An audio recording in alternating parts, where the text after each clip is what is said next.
War veterans, various marching bands, several Girl Scout and Boy Scout troops, and state and local elected officials marched in Monday's Memorial Day Parade. The 2-mile-long parade started in Union City and ended near Division Street. Hundreds of people from all across the state lined the streets of downtown Naugatuck to show their patriotism and honor veterans of all wars during Monday's Memorial Day Parade. Here are some highlights from Monday's Memorial Day Parade.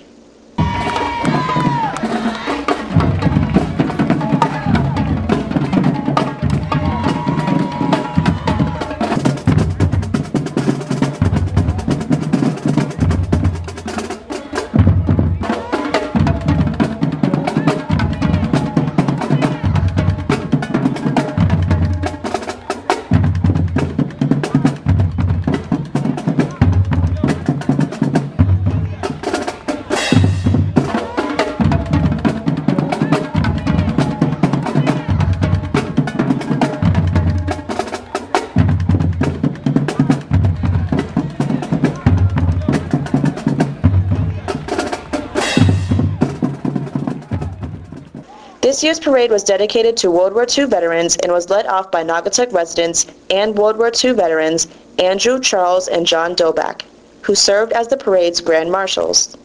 The Doback brothers, along with their brother Michael, fought in World War II at the same time. Andrew Doback served with the 5th Army at Meeksfield, Iceland, working with engineers, building and driving 1- and 2-ton military trucks. Charles Doback flew with the 8th Air Force, 303rd Hells Angels bomb group, and flew B-17 bombers over England and Germany. And John Doback also flew with the 8th Air Force and was a tail gunner in the B-17 bomber. On May 24, 1944, John, along with his crew, was shot down in Germany and held as prisoners of war for 1 year in a German camp. John received the Purple Heart upon his return.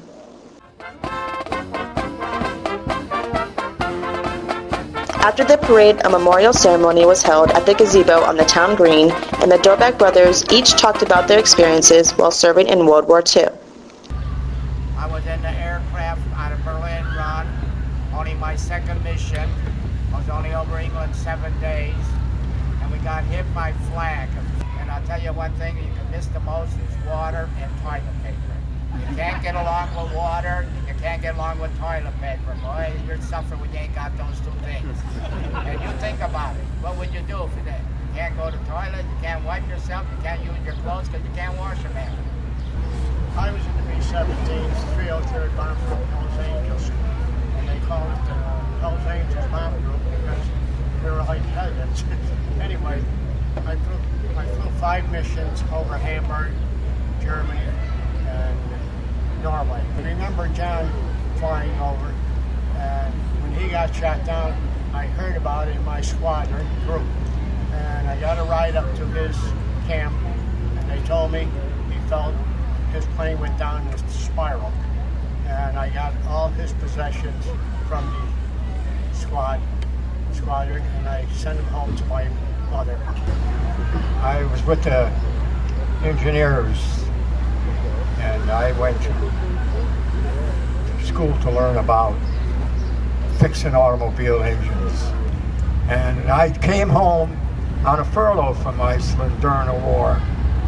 Seems funny that nothing is ever recorded in the books about me coming home and seeing my mother. And I took a few extra days because I figured I was entitled to it, you know. And so I went back to Fort Devens. They says to me, "Well, you're AWOL." I said, "Well, how much time do you get off a week, a month? 60 days a year? Or what do you get? What do you get?" He didn't answer me. He says, "You better go up and see the psychiatrist."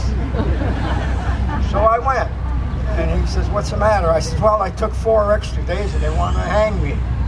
And, you know, and he says, "There's nothing wrong with you when you talk like that, you know." When we lose someone, we lose part of our nation. Nobody loves war, nobody likes war, but it's a fact of life. We're not here to praise or honor war. We're here to honor the memories of those who died during a war. And for that, I say, may God bless every one of them. Thank you.